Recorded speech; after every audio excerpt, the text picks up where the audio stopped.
Salam Guru Penggerak. Assalamualaikum warahmatullahi wabarakatuh. Perkenalkan, saya Dani Setiawan, calon guru penggerak Angkatan 9 dari SMA Negeri 1 Muntilan, Kabupaten Magelang. Koneksi antar materi, kesimpulan, dan refleksi modul 1.1. Filosofi Ki Hajar Dewantoro. 1. Pembelajaran yang berpihak pada murid.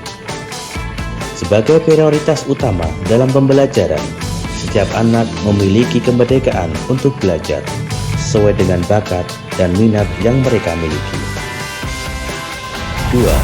Tujuan pendidikan yaitu pendidikan yang menuntun.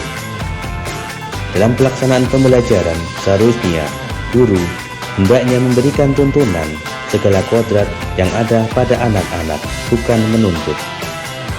Ki Hajar Dewantoro menjelaskan bahwa tujuan pendidikan yaitu menuntun segala kodrat yang ada pada anak-anak agar mereka dapat mencapai keselamatan dan kebahagiaan yang setinggi-tingginya, baik sebagai manusia maupun sebagai anggota masyarakat. Ibarat petani ataupun tukang kebun. Petani tidak bisa menuntut untuk berkembangnya jagung yang harus baik, tetapi petani hanyalah bisa menuntun dengan berusaha memberikan fasilitas dan usaha terbaiknya agar jagung dapat tumbuh dan berkembang dengan baik. 3. Dasar pendidikan anak berhubungan dengan kodrat alam dan kodrat zaman. Dengan memberikan kemerdekaan untuk dapat tumbuh dan berkembang sesuai dengan kodratnya, sebagai pendidik hanya dapat menuntun tumbuh atau hidupnya kekuatan kodrat yang ada pada anak-anak agar dapat memperbaiki laku, bukan dasar hidup dan tumbuh kekuatan kodrat anak.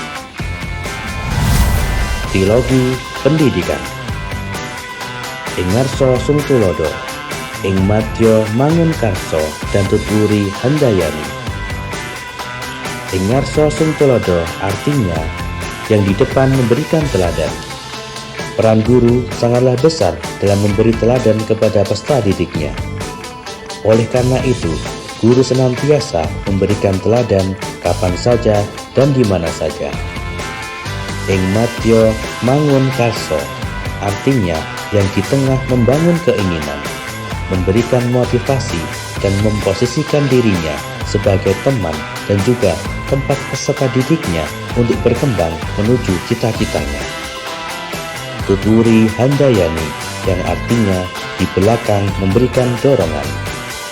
Guru harus selalu mendorong peserta didiknya dalam mengembangkan bakat dan minat sesuai dengan kodrat yang dimiliki anak, mendorongnya untuk berkreasi dan berinovasi untuk menebalkan garis yang positif pada kodratnya.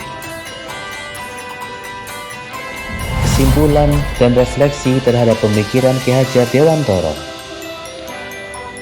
1. Apa yang Anda percaya tentang murid dan pembelajaran di kelas sebelum Anda mempelajari modul 1.1?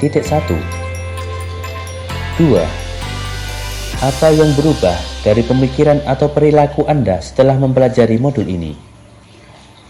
3. Apa yang dapat segera Anda terapkan lebih baik agar kelas Anda mencerminkan pemikiran Ki Hajar Dewantoro? Apa yang Anda percaya tentang murid dan pembelajaran di kelas sebelum Anda mempelajari modul 1.1? 1. Pembelajaran yang berpusat pada guru. Pembelajaran yang menempatkan murid sebagai objek dalam belajar dan kegiatan belajar. Dalam pendekatan ini, guru menempatkan diri sebagai orang yang serba tahu dan sebagai satu-satunya sumber belajar. Tugas guru hanya mentransfer ilmu kepada murid. 2. Pembelajaran hanya berfokus pada target materi pembelajaran. Menganggap bahwa ketercapaian materi kepada murid dalam pembelajaran adalah kunci keberhasilan guru dalam melaksanakan pembelajaran. 3. Menganggap semua murid itu sama sehingga berpendapat bahwa perlakuan terhadap murid dianggap sama satu dengan yang lainnya.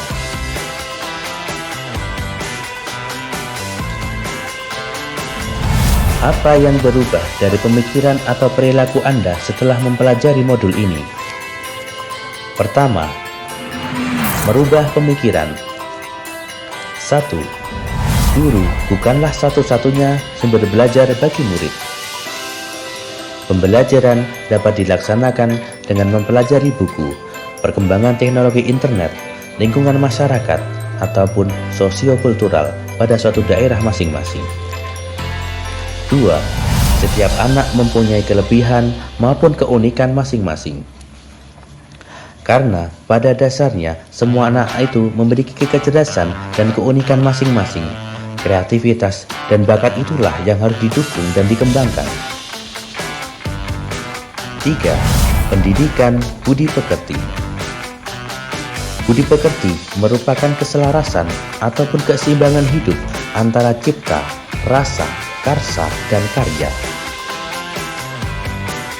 Dengan pendidikan budi pekerti tersebut, diharapkan peserta didik agar berkembang sesuai dengan potensi menjadi manusia yang beriman dan bertakwa kepada Tuhan Yang Maha Esa, berakhlak mulia, kreatif, mandiri, dan menjadi warga negara yang bertanggung jawab. Kedua, merubah perilaku. 1. Memberikan kemerdekaan terhadap anak. Memberikan ruang terhadap anak untuk dapat menyampaikan pendapatnya, mengembangkan inovasi, serta meningkatkan kreativitas dalam mengembangkan potensi baik yang anak miliki sesuai dengan kodratnya.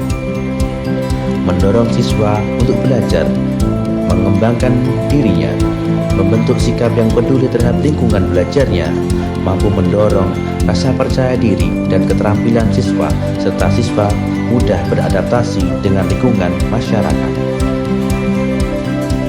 2. Pembelajaran yang berdiferensiasi. Pembelajaran untuk memenuhi kebutuhan individual. Setiap siswa sesuai dengan kebutuhan mereka. Kebutuhan tersebut dapat berupa pengetahuan yang ada, gaya belajar, minat, dan pemahaman terhadap mata pelajaran. 3. Mengabaikan perbedaan peserta didik.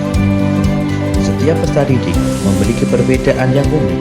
Mereka memiliki kekuatan, kelemahan, minat, dan perhatian yang berbeda-beda. Latar belakang keluarga, latar belakang sosial ekonomi, dan lingkungan membuat peserta didik berbeda dalam aktivitas, kreativitas, intelijensi, dan kompetensinya.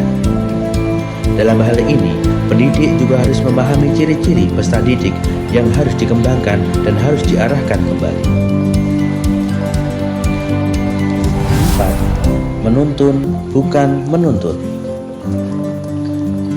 Dalam memberi tuntunan dan arahan agar anak tidak kehilangan arah dan membahayakan dirinya, seorang pamong dapat memberikan tuntunan agar anak dapat menemukan kemerdekaannya dalam belajar. Anak juga secara sadar memahami bahwa kemerdekaan dirinya juga mempengaruhi kemerdekaan orang lain. Oleh sebab itu, tuntunan seorang guru mampu mengolah dirinya untuk hidup bersama dengan orang lain, menjadi manusia dan anggota masyarakat.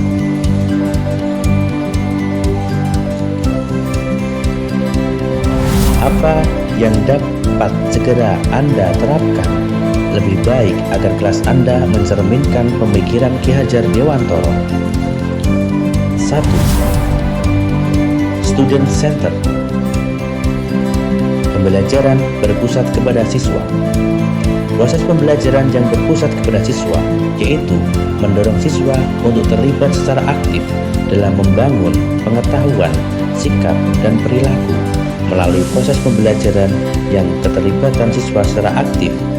Berarti guru tidak lagi mengambil hak seorang peserta didik untuk belajar. 2. Menerapkan pembelajaran yang inovatif dan kolaboratif. Syarat agar lembaga pendidikan bisa maju dan berkembang yaitu dengan memiliki inovasi dan dapat berkolaborasi. Jika lembaga pendidikan tidak mampu berinovasi dan berkolaborasi, dampak yang akan diterima lembaga pendidikan itu akan tertinggal jauh di belakang. Namun, jika lembaga pendidikan memiliki inovasi dan kemampuan kolaborasi, lembaga pendidikan akan mampu menciptakan sumber daya manusia yang mampu memajukan, mengembangkan, dan mewujudkan cita-cita bangsa. 3. Pembelajaran sesuai dengan kodrat. Ki Hajar Dewantara menjelaskan bahwa dasar pendidikan anak berhubungan dengan kodrat alam dan kodrat zaman. Kodrat alam yang dimaksud adalah kekuatan, potensi, atau keadaan diri yang secara alamiah melekat pada diri masing-masing peserta didik. Kodrat alam berkaitan dengan sifat dan lingkungan di mana peserta didik berada. Kodrat zaman adalah kekuatan, potensi, atau keadaan diri yang berubah sesuai dengan kondisi sosial, budaya masyarakat, atau perkembangan zaman. Kodrat alam dan kodrat zaman merupakan konsep Ki Hajar Dewantara dalam memisahkan antara identitas, perilaku, dan aspek individual yang alamiah dan di mana hal ini dapat diwariskan. Kodrat zaman ini berkaitan dengan keterampilan soft skill yang diberikan kepada peserta didik agar mereka dapat hidup dan berkarya sesuai dengan perkembangan zaman. Demikian pemaparan koneksi antar materi, kesimpulan dan refleksi modul 1.1. Terima kasih. Sekian. Wassalamualaikum warahmatullahi wabarakatuh.